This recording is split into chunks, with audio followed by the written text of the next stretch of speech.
అమ్మ మీకు మీ ఎక్స్పీరియన్స్ చెప్పండి. ఏం లేదండి, చిన్నప్పటి నుంచి నాకు వెహికల్ నేర్చుకునే ఆశ ఉండే, కోరిక ఉండే. అప్పుడు అన్ని టైం లేక నేర్చుకోలేదు.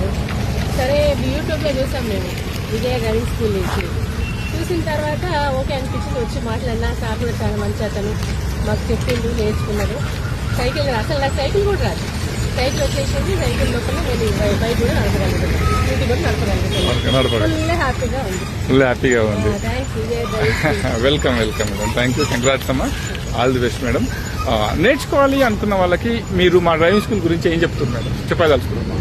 చెప్తానండి, వాళ్ళు చాలా ఓపికగా నెమ్మదిగా నేర్పిస్తారు.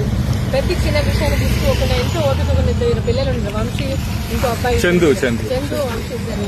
చాలా నిదానంగా నేర్పిస్తారు. మనకి ఎట్లా నేర్చుకోవాలి, ఎట్లా నడపాలి, ఎట్లా బ్రేక్లు వేయాలని నిదానంగా చెప్తూ ఉంటారు. ఈజీగా నేర్చుకోవచ్చండి. చిన్న వెహికల్స్